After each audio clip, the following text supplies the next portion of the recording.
Lynn Cullen live in 1 minute.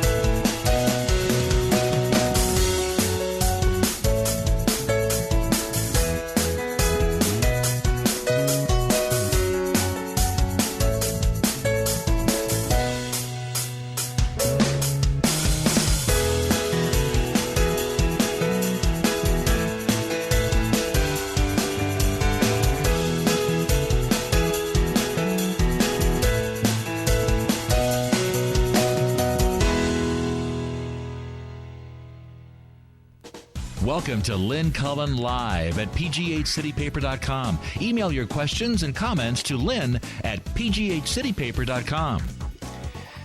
Hello, and welcome to the program. So the clown train moves on, and we have done our duty. So, I voted for a bunch of people who didn't win. Although I did vote for Hillary. She was the only one. I voted for Hillary. Because I just think it's time. So, yeah, I'll tell you why I voted for Hillary. You know why I voted for Hillary? I voted for Hillary because of, first of all, yesterday, Mike from D.C. called and told us the story of a woman who said she would never vote for Hillary Clinton because, and this was the reason, because she didn't leave Bill when his infidelities became indisputable. And we talked about what an astonishing thing that is. I mean, that would be the reason you don't vote for somebody to be the president. And frankly, I had not really heard that before. Somehow or other, yesterday, after that call, that's all I heard. After the show, I got in the car and I tuned in local talk radio. And oh my God, it was one person after another calling to tell the host why they would never vote for Hillary Clinton. And it was these people were passionate about their hatred for this woman. And a lot of the callers were women. And the last call, before I had to turn it off, was a woman who was saying exactly what Mike from DC's friend said. That was it. This was a Democrat, the woman on the phone. And she said she's a coward. She said she would never, that she wouldn't leave him because she needed him to get where she wanted to go. What?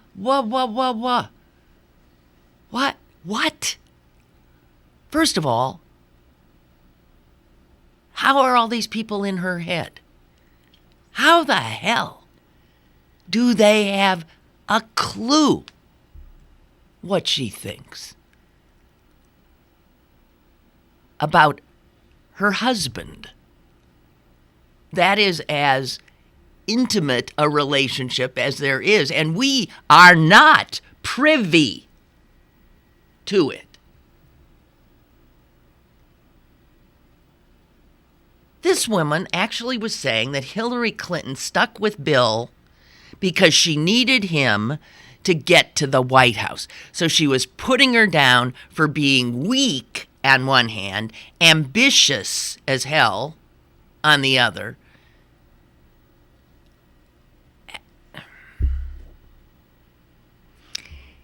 The women who hate Hillary are really an interesting crowd.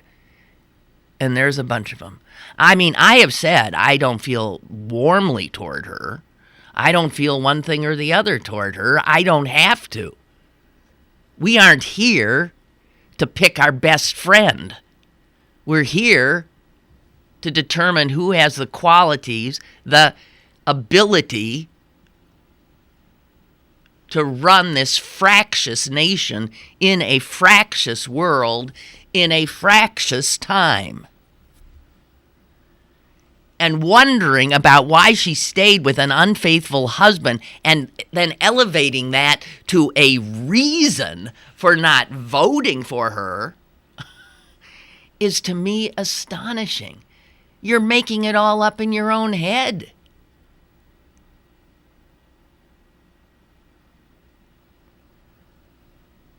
So, after listening to this Hillary hate and the sort of spittle-inducing ferocity of it, I mean, it's just, I thought, I'm voting for her. I am voting for her. When I was learning how to type back in the 50s, the sentence that they always had you type is, "Now is the time for all good men to come to the aid of their country. Now is the time for all good men to come to the aid of their country." And I'm thinking, now is the time for all good women to come to the aid of Hillary. Now is the time for all good women to come to the aid of Hillary.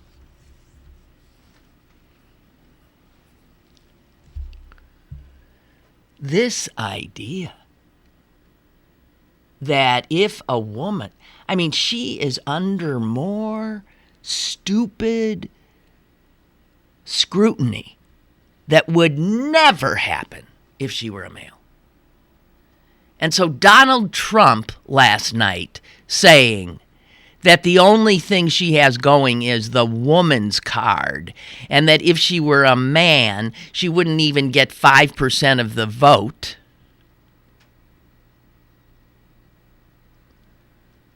What?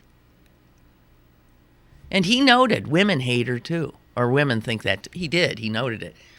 Because can you imagine a woman with a choice between Hillary Clinton and Donald Trump choosing Donald Trump? Amazing.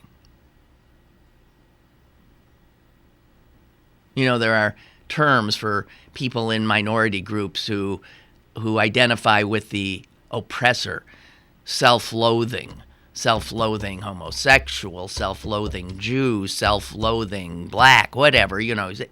And I think a lot of these women are, if not self-loathing, there are, I don't know what it is. What is that? They really can't tolerate a woman, I don't know, with power. So anyway, I just want to say, couldn't take it anymore. Can't believe the ferocity, intensity, and apparently the hugeness of this demographic of women hating Hillary. And for the silliest kinds of reasons. Oh, another woman was going on the radio about, well, you just can't trust her. You can't trust her. And I'm thinking, what? Okay, name a politician you wouldn't say that about. What do you mean? She's a politician. You trust any of them? Odds are you don't. But somehow with her, that rises to a level of, that's all she wrote. I don't know. Incredible. Incredible. So that's why I voted for Hillary Clinton. And that's why now I will turn my attention to being a fierce supporter of her in every way that I can.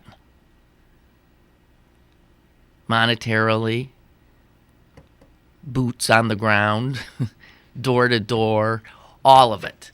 I will do for her what I did for Barack Obama because we cannot afford the specter of Donald Trump as president of the United States is so, I always talk about how I can't believe how afraid people are all the time. I am genuinely afraid of that. I am afraid now. I'm not afraid of ISIS. I'm not afraid of a lot of the things other people, black men. I'm not afraid of those things, but I am afraid of President Trump. Caller, hi. How you doing? I'm okay. Hey, you know what? This is the year of the different animal. Mm-hmm. This is the year of the outsider. Yes. I really are thinking Trump could pull this off. Yes, I do too. I think he can pull in enough people. If you see those polls in Pennsylvania, Florida, New York, Ohio, the guy could pull a lot of those states out. I agree. And I think he can win. I'll tell you, I think he could take Pennsylvania. Yeah, I think so. I think he's going to be our next president. Dear God in heaven. I think people are sick of the Republican establishment and the Democratic establishment. Yeah, but so they want to blow up. So here, blowing the country up or not? Yeah, that's right. So it's so petulant, childish. We don't like this anymore. We can't take it. So we're going to give our nation over to an egomaniacal lunatic. I mean, are you kidding? And George Bush has lowered the bar so much. Mm-hmm. You know what I mean? Well, you're right. You're right there. You're right there. And I'll tell you what else. This cool, calm black guy who then succeeded the clown Bush really rubbed a lot of white folks the wrong way. Yeah. Yeah. Let's acknowledge that. I don't think it's in the bag. No. With Hillary at Absolutely not. Absolutely not. Think it's going to be a real test. Gee whiz. I'm not going to sleep the rest of the year. I'm getting to the point where I don't even care anymore. Well, yeah, you do. Worrying about it or thinking about it. You do care. I do. That's your problem. Yeah, okay. I won't lose sleep over it. Yeah. Just can't do it. You, me, we'll all be... I maybe should start doing the show at 2 a.m. Celine said she won't do it then. Well, whatever. Okay. Hey, thank you very much. Bye. Appreciate it. Bye. Here is from Carol, my 28-year-old second cousin, female, wrote on Facebook that she would not vote for Hillary because she was a woman and too hormonal.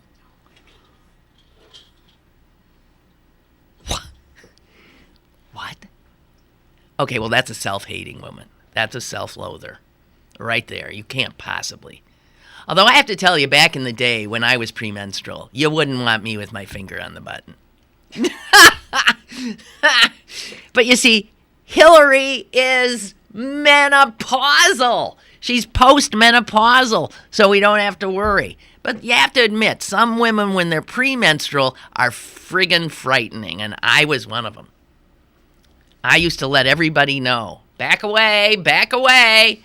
I even had a little sign that I wore every once in a while, slapped on. Premenstrual. Proceed at own risk. Oh, God.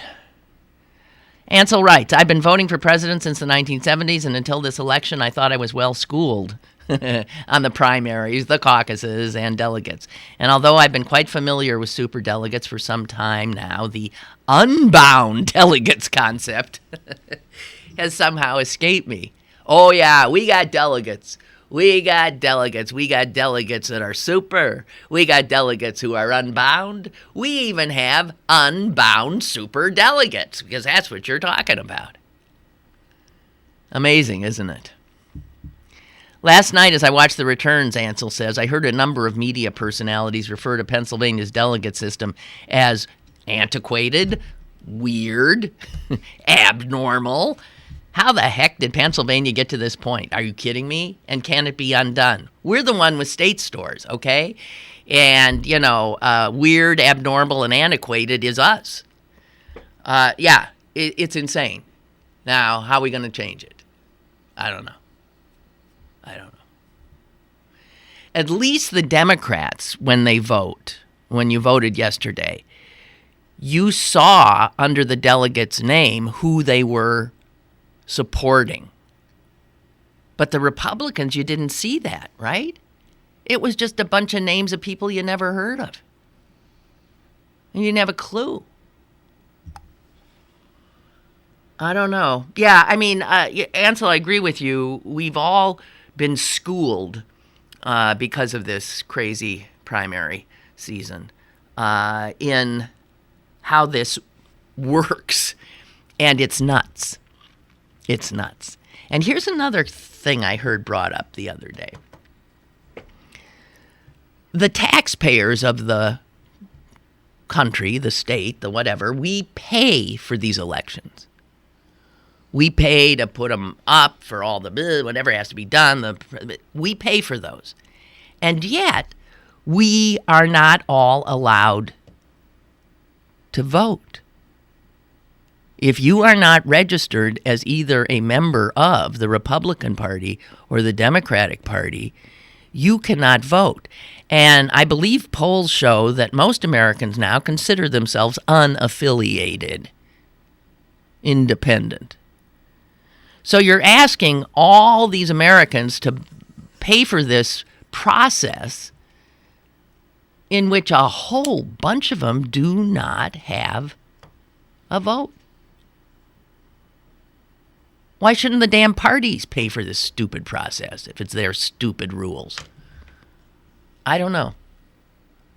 Again, it makes you mad. Tracy writes, I supported her in 2008 and will support her if she gets in. I could care less about her personal life. The level of hate for her out there for whatever reason is fierce. But my gut, my mind, my heart, my soul has been with Bernie for years. The Democratic National Committee, the establishment, corporate media, etc., got it wrong. Donald Trump will be the next president, and I'm ready to move to a commune in California. I think you meant Canada, didn't you? What the hell's California going to get you? You know what, Tracy? I can't disagree with you. I can't. Nobody knows, and as our caller said too, this is the year of a different animal. None of the wisdoms we have learned in years past of political behavior of the American voter figure in anymore. Everything's been tossed out, so we're in uncharted territory. It's sort of like I read this like gloom and doom thing. So gloom and doomy I wouldn't even share it with you. But it was about how, because of climate change, we now, as human beings, have lost something we always had, which is a certain knowledge of what to expect with weather. I mean, within the variables of weather. We knew when spring came. We knew when the winters came. We knew all kinds of things. We knew what crops grew. We knew when the rains and the snow would replenish our reservoirs. We knew pretty much. Every once in a while, Mother Nature would throw us a curve.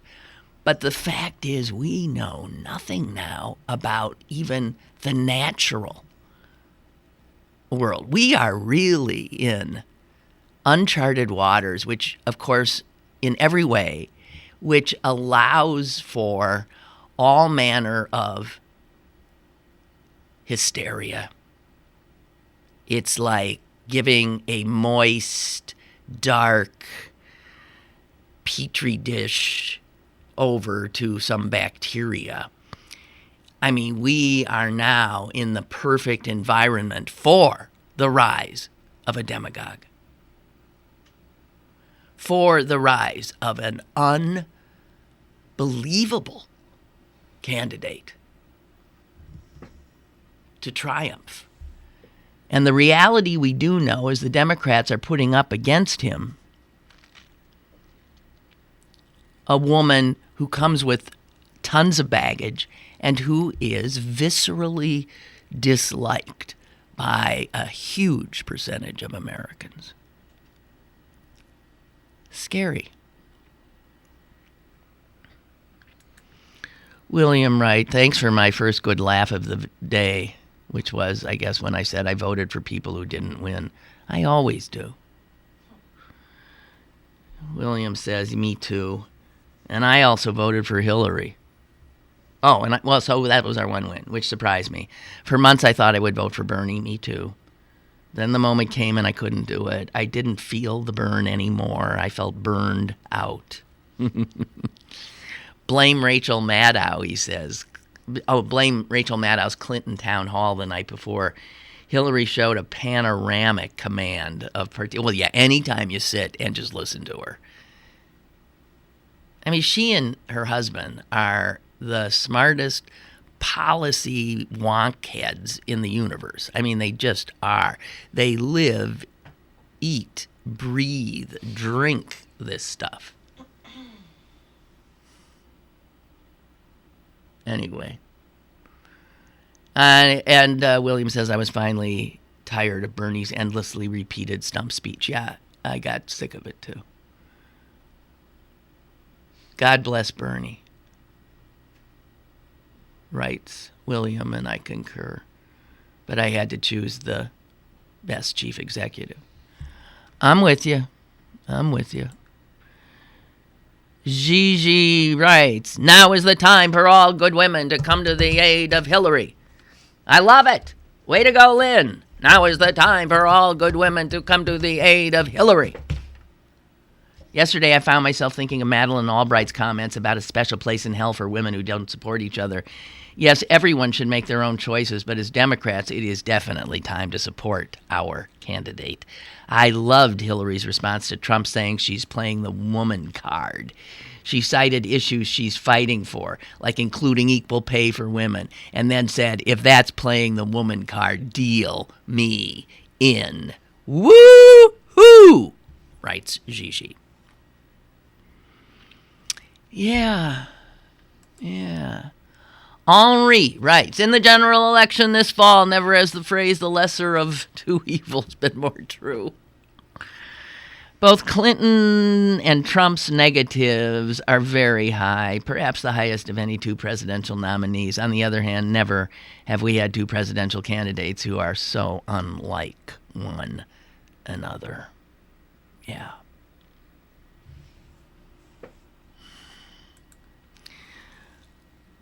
Okay, Chuck, you're writing on something that concerns me. I saw both Toomey's victory speech and McGinty's victory speech last night. I saw neither. She has absolutely no communication skill. Yeah, I think the Democrats in this state elected a very weak candidate yesterday. I really do. I was trying to warn you guys. I kept saying, no.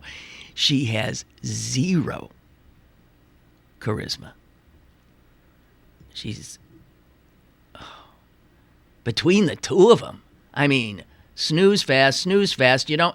No, really. And we have to knock Toomey out this year. It's really... Here's what you got to hope. That Hillary's got some coattails on her and will take McGinty with her. And so that every person who votes Hillary is going to vote McGinty.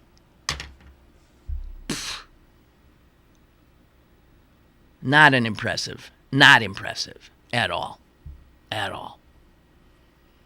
Anyway, back to Chuck. She has absolutely no communication skills, and if the two of them debate, Toomey will make her look like a child. She didn't stand up very well to Sestak and Fetterman.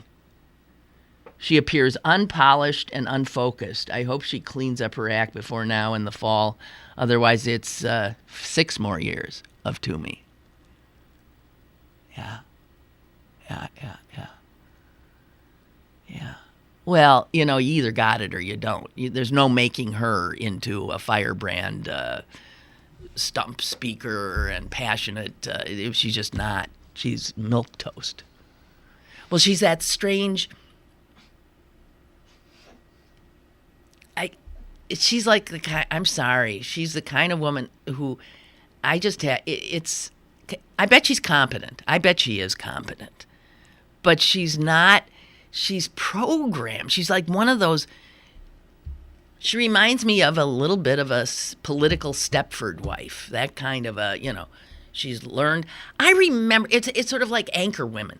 Like, I remember way back in the day when every once in a while they let me anchor, and I would get critiqued because my hands were always flying around, and I was making faces and stuff. And I was told, they said, will you just put, there was a certain pose, and you see it when you look at the anchors. They, there's a way where you turn your head to see.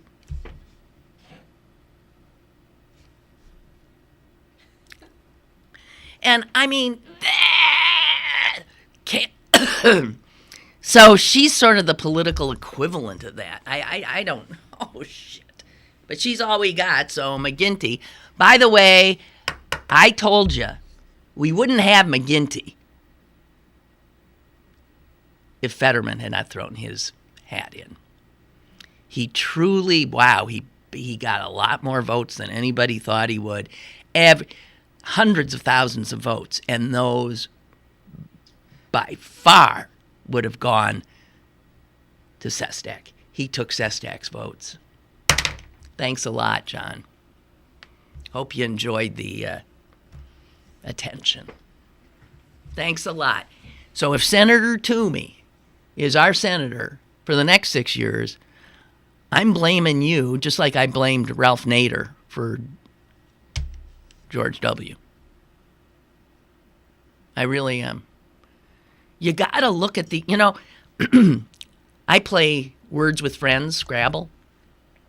And I'm always stunned by how many people play the game just thinking it's offense. It's defense, too. And when you're looking at politics, you got to look at how you can't just, oh, yeah, that feels good. I really like that. No, you got to look another step ahead. You got to figure out how your vote impacts, what it does, whether it is going to be a spoiler, whether your vote for that person is really, in fact, a vote for this person. A lot of voters, I would suggest the majority, don't think defensively when they're voting. They don't. They don't think about the impact. John Fetterman had no more of a chance of winning statewide than I do, and maybe I'd have a better chance. But we already had an anti-establishment guy with a good record in the mix, and Fetterman still came in. And I'm sorry, John. You're a strong candidate. That's why, you really are. But, although, wouldn't you like to have see Fetterman Toomey debate? Just the visual of the two of them. Fetterman could pick Toomey up with two, his thumb and you just pick him up by the scruff of the neck and dangle him there. Oh, okay. Well, that's it. And then there were some funny pictures going around about Governor Christie and his wife, who were behind Trump during his victory speech. And Christie was doing that look again that he did that the other time, right after he came on board Trump's train. It was like, I mean, I don't know. You're wondering what is going on in your head. And then his wife is looking like she's about, that there's a firing squad is forming in front of her. She's looking like so miserable and then rolling her eyes at things. And it's unbelievable. Wow, you sell your soul. And it is an uncomfortable position, indeed. So, there you go. Oh, dear God. I was looking at McGinty and Wolf. There's your establishment, McGinty and Wolf. Are you impressed? Or are you depressed? Yes, we're depressed, I think. All right. What else we got? We got. I love Colbert did a great put down of all these lunatic jerks who are freaked out about the bathroom stuff. Is that a call? Okay. Hello. Hello. Hi. Hi. I just wanted to make a point. The thing that made me be empathetic to Hillary's position is the fact that, could you imagine if she, or for that matter, Barack Obama, would go out and say the things that Donald Trump said in the last 6 months? Oh, could you imagine they'd be calling for impeachment? They'd be calling. I mean, this is so totally bizarre. It is unfathomable to me. I just can't believe it. Yeah. But, well, you are speaking words that could come out of the mouths of millions. It is amazing. It's a long, strange trip we're on. Well, we'll see where it ends up. Oh, dear God. I just can't imagine Donald Trump in the White House. Oh, my God. But it's a possibility. We're seeing that now. I mean, all of us out of denial. He's going to get the Republican nomination. That's all there is to it. There is nothing he can do that won't get him the nomination. He can say the most absurd things from now until the convention. He's still going to get the nomination. Well, you've been talking about establishment. Apparently, the establishment in the Republican Party is not too thrilled about this. So. Oh, no. Definitely. They've been trying to stop him. First of all, they didn't take it seriously. Then they tried to stop him. Ineffectual, as usual. And there's last-ditch efforts, as you know now, to stop the guy. But, no. He's going to roll right over him. Good God. And watch them. They're coming around to deciding themselves that he can win.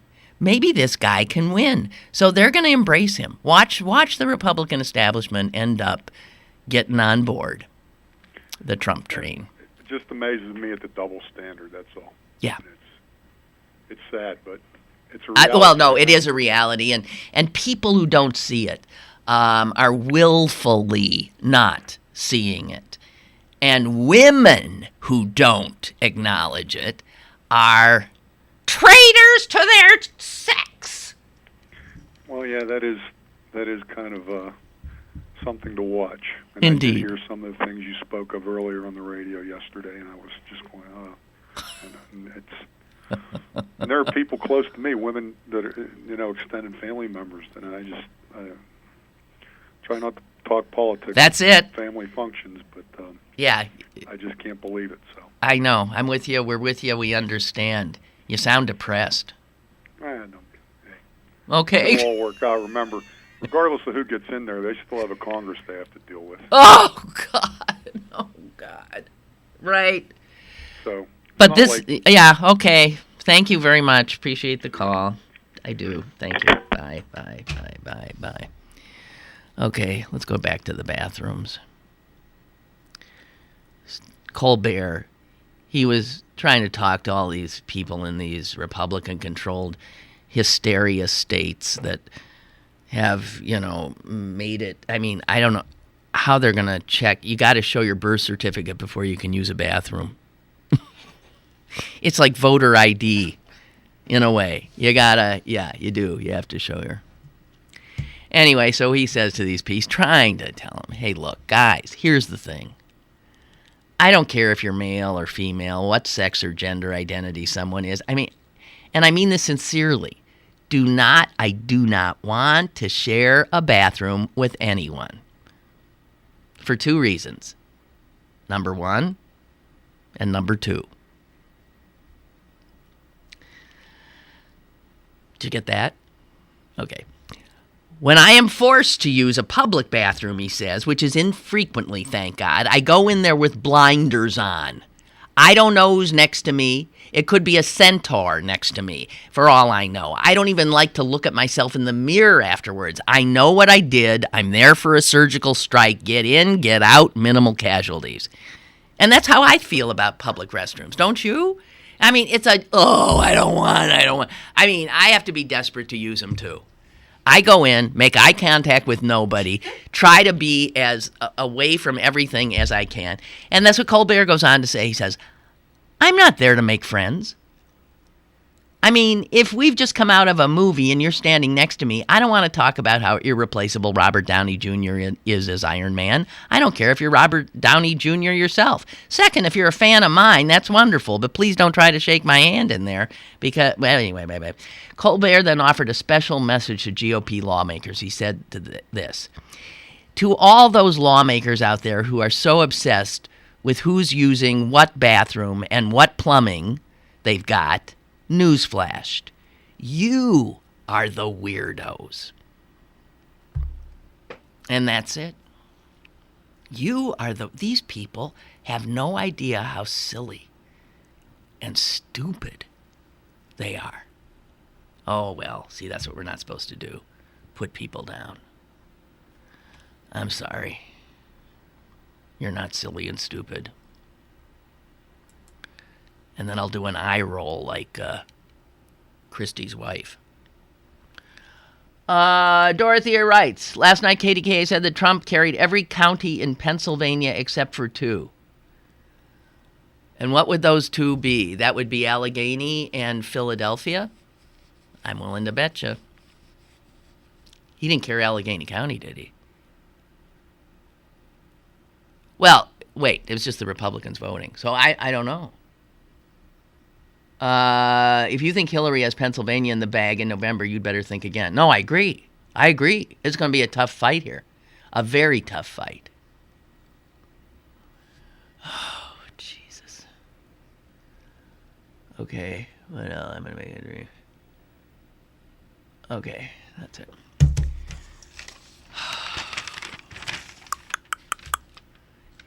Hey, you buying yogurt anytime soon? You want to buy Chobani, whether you like it or not. Chobani? Yeah, it's okay, isn't it? It's good. You want to buy Chobani because it's made right here in these United States in upstate New York. It is the guy who founded it is I believe an immigrant from Turkey. His name is Hamdi Yulukaya, founder of Chobani. He started on a shoestring, and it's now worth billions of dollars. And he's decided, he called all his employees together yesterday, and he gave each one of them individual envelopes. And in those envelopes were, I guess, stock certificates. He said he wanted, and it was based on tenure. Whoever'd been in with him since the beginning got the most, and based on tenure, he was giving people ownership, giving the employees in every job in the company, giving them stock. He gave apparently 10% of the stock away, which, given the size of the company, is pretty amazing. Says here that for some, I mean, it could mean like a few $100,000 for some. That'd be on the low end. For others, it's going to make them millionaires. Chobani! You want to support people like that. It's like, I look at these poor striking Verizon workers who are out here every day, and I think, God, if I had Verizon, I'd call them and say, goodbye, I switch. You know, there's ways of sort of helping the working people, of doing them a solid, and rather than just say, oh, those poor people on strike, you look who they're striking against. Friggin' Verizon. Fine, I'm sure Comcast is no better, but at least if they know, if they don't bargain in good faith, and if their workers go on strike, that a lot of their customers will say, goodbye. Why doesn't that happen? I know people who have Fios and they don't even like it. And I'm thinking, well, now is a really good time to call that company up and say goodbye.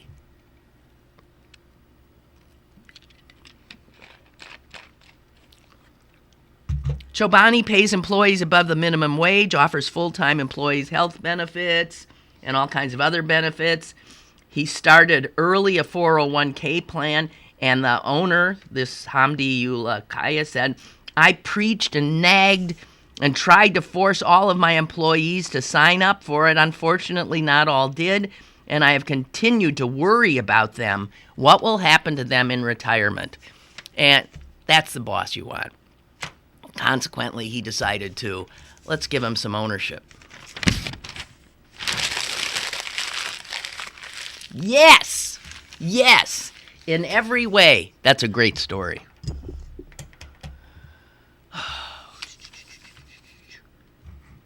Here's another great. You know what I was watching last night? I refused to watch the election stuff. I refused to watch it. Here's what I thought to myself. I had an epiphany. I thought, you could turn on CNN or MSNBC or Fox and watch the numbers and the talking heads. But why would you do that? Because whatever has happened, and the odds are that what has happened is everything that everybody said would happen, will still have happened tomorrow morning. And tomorrow morning, you can learn all this stuff. Nothing will have changed. And you will have been happier because you're going to watch something on television you want to watch. So I pulled out, for just last night, I pulled out of the gotta know right away, gotta know right away, gotta know right away that we live in.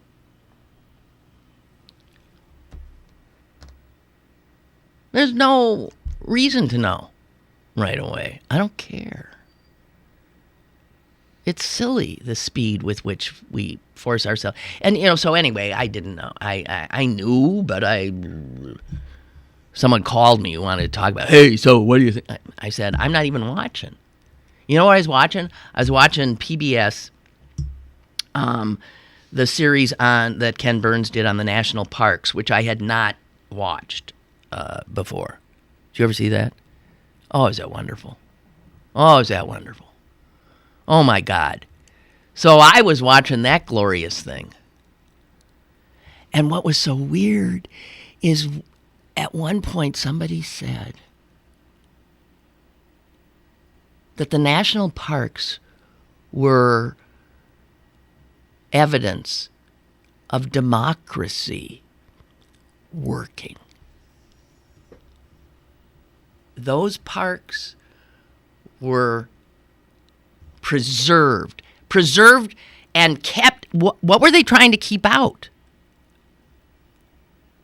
The rampaging capitalists. Pretty much. Those parks were preserved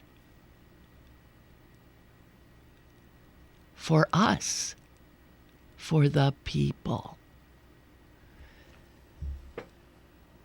Do you know today, I don't think they would happen? We have lost the wisdom that we possessed in this country over 100 years ago. And Teddy Roosevelt saying something like, he's talking to future generations, don't change a thing.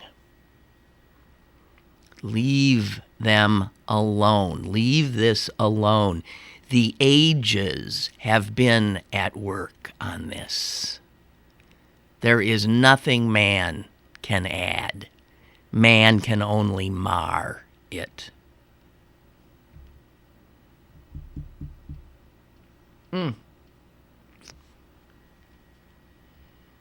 So anyway, that's what I was watching. And man, it sure beat Wolf Blitzer or whatever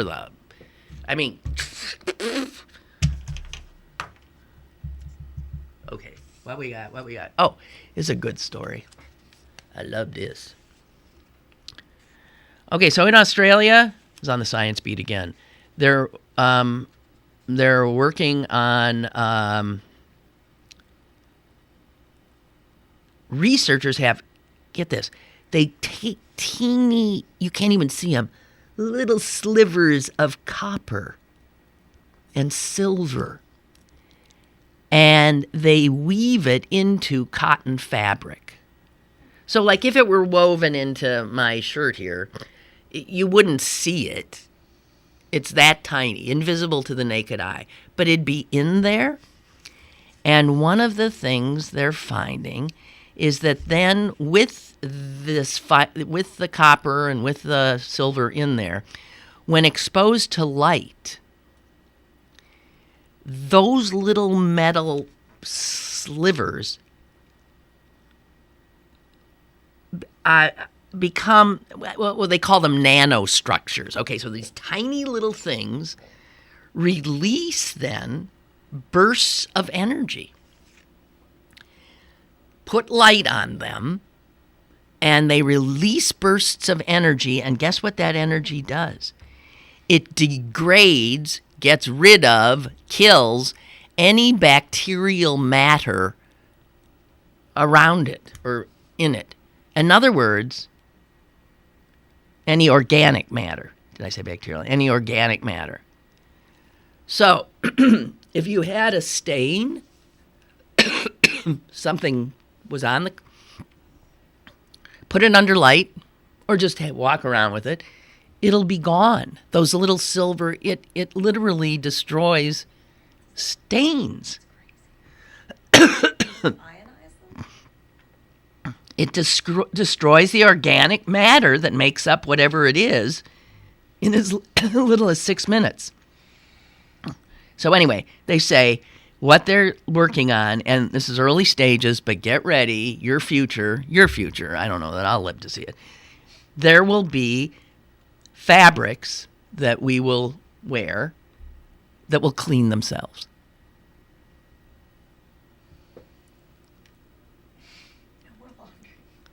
Yay! One small step for woman, one large leap for women. Right. The tiny metal particles don't change the look or feel of the fabric. They also stay on the surface of the garment even when it's in water, meaning that they can be used over and over and over on new grime, whatever's on there. So they make no mistake. There are scientists out there who are working hard because there's money in this, self-cleaning fabrics. What they're unsure of is, do they remove odor? But it's early stages. But isn't that great? Something to look forward to. Norma writes, I'm so sick of these vanity candidates running for their own self-interest and not caring about the long-range big picture. I'm sure Fetterman will say he ran to publicize the plight of people like those who live in Braddock. But how will 6 more years of Toomey help them? Oh, Norma!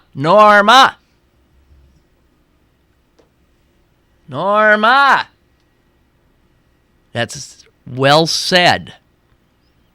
He has, I think, put us closer to that by knocking Sestak out. Norma goes on, or did Fetterman just run just to plant the seed for future political ambitions? That's what I think. I mean, you start somewhere. So that's what I think he did. He intends to run. And this was his announcing himself. And I mean, I like the guy. I like what he stands for. If you already had two, he was number 3 coming in. When you're number 3 coming in, and you have an establishment candidate, and you have essentially an anti-establishment candidate in Sestak, if you're the 3rd guy coming in, you are nothing more than a spoiler. Probably. And that's what he proved to be. I am telling you that I think not all the votes that he took would have gone to Sestak, but I think a sizable. You know that I flirted with voting for him. I was swooning after the debate. I thought he was just fantastic. But my practical side said, no, you got to go for Sestak. Obviously, hundreds of thousands of other people didn't make that calculation. Beth writes, I like John Fetterman, but today I'm very angry at him. Yeah. Sestak was beating McGuinty since she declared. It makes me wonder, since McGuinty was the Democratic establishment candidate, did someone at the DNC encourage John to run? Oh. See, I never think like that. But that's politics. Hey, Fetterman, why don't you get in there? Because knowing he would bleed votes away from Sestak and help McGuinty win. When I heard that John was running for U.S. Senate, I mean, Beth, it sounds like she knows the guy. When I heard that John was running for U.S. Senate, I thought, how odd. How do you go from mayor of Braddock to the U.S. Senate? He had no statewide network set up. And where did he get the cash to film and run his campaign ads? He's from a wealthy family. Which is the answer to a lot of things. Like, you mean this guy went to Harvard and then he chose to live in Braddock and then he does all this stuff and how does he do that and blah, blah. He's from a wealthy family. If there was an office for John to run for, it was Allegheny County Chief Executive against Rich Fitzgerald. With the changing demographics of Pittsburgh and it becoming a younger city, that's a race he could have won. You know what? That's interesting. Having a Senator Toomey or McGuinty makes me already think of John Fetterman as Ralph Nader Light. Well, Beth, you're just... We're on the same page. Calling Fetterman Light anything would be... No, it's the same thing, and I feel the same way. Thanks a lot. I really, yeah. Thanks, John. Thank you. Now, if McGuinty wins, that's fine. But she will not be a voice for us like Sestak would have been. She's a player. And Sestak is a sort of... I mean, he's weird. He's just sort of a focused, crazed doer. And they don't like him because they can't control him. They can control. Margie writes, Norma is so fucking right. Yes. Now, was that F word necessary there, Margie? But yes, I agree.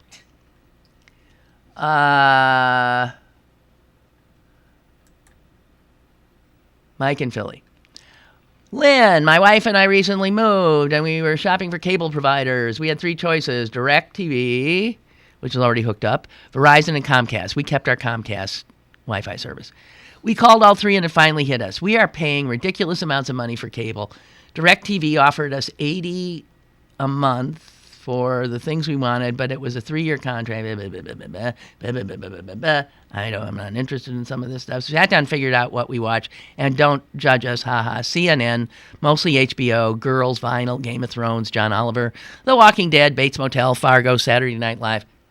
What? I got a call? We've interrupted your whatever television watching here. Hello.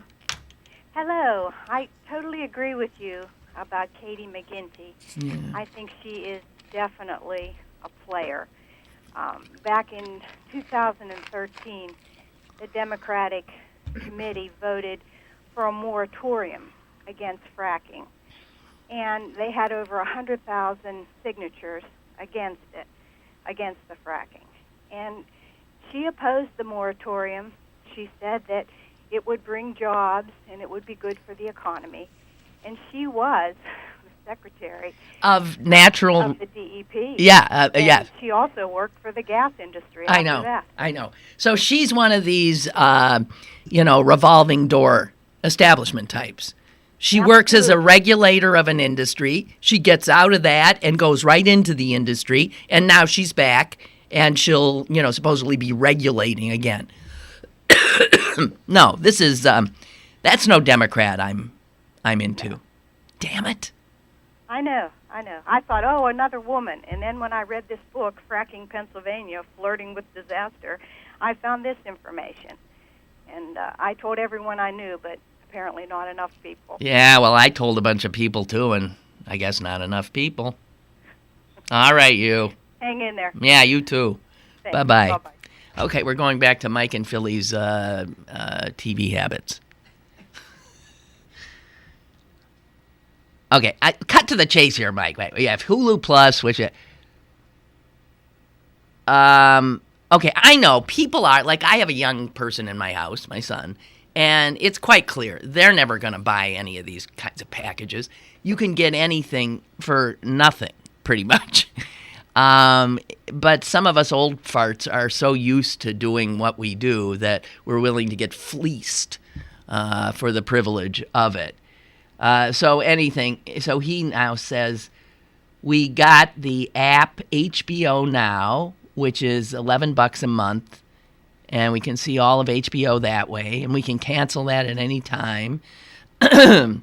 We got Apple TV for $40 one-time charge, and then discovered Sling TV for $20 a month. No contract, can cancel anytime. You can watch local programming from any region. In other words, you can watch local programming from Chicago or something, anywhere, no matter where you are. Get 20 other channels, which include CNN, TBS, ESPN, ESPN2, TNT, and a lot more. You can add packages, the more news, public, blah, blah. So when all is said and done, we had the initial charge of $40 for the Apple. Now we pay $40. Okay, so what's the... No taxes, no hidden fees, can cancel anytime. So when our HBO shows go off, we cancel HBO Now, only pay $33 a month. Cord cut. That's a lot of work, though, but yeah. See, what gets a lot of us is we have these, the triple thing. And that's stupid, because I don't even want my damn landline anymore. So I got my phone, my computer, and my TV cable. And it's a lot of money. I could jerry-rig something like what you've done. I don't have the energy. But if it's a matter of... No, these guys, Verizon and Comcast, they gotta know that they're on really thin ice, and they've got an old business model that's about to go kaplooey. They gotta know that. So, well, wait, I'm trying to get all you guys in here. Chuck writes, Lynn, a follow-up on Dorothea's comment. She was close. Trump actually won every county in Pennsylvania last night. Oh, dear. Cruz nor Kasich didn't take one county. And as if that isn't enough, as it turns out, Trump won each county in Pennsylvania, each county in Delaware, each county in Maryland, each county in Connecticut, and each county in Rhode Island. That's unheard of. If you think this guy can't win the presidency, you're dreaming. Oh my God. Do you know the one county he lost in New York? The one he lives in. I guess Manhattan's considered a county. He's terrifying. Trump. Melanie writes, riding the elevator yesterday after work, a man said to me, going to vote for Trump? I laughed and said, no, that won't be happening. I really thought he was kidding. Unfortunately, he was not kidding. He said, I am. It's the only chance this country has. I just stood there and didn't even have a response. Oh. Which reminds me of when I got on the elevator today here, a very big, officious, business-suited man got on, and I was already in the elevator and standing next to the panel. And as he's getting on, he turns to me and he says, 23, please. And I thought, why do I look like a, I said, all right, I press it. I said, why do I look like an elevator operator? I thought, here's a man who's used, no woman would ever get on an elevator. She might say, could you press 23 for me, please? But she would not say, 23, please. And I pressed it, and then he just got on, and the two of us going up, and I'm thinking, geez. There's that male privilege, that just sense of, snap to it, baby. Come on, 23, please. And as I was getting out at 21, I heard a voice behind me say, have a nice day. And that threw me off. So put those two things together. I don't know. Whatever. I just want to, that's just a little slice of life. Whatever. There you go. Have a nice day. And I don't know I think I was so stunned I didn't get it together to respond. Because it confused my assumptions and, Whatever. Hey guys, thanks. Have a good day. And I'll see you tomorrow. Bye.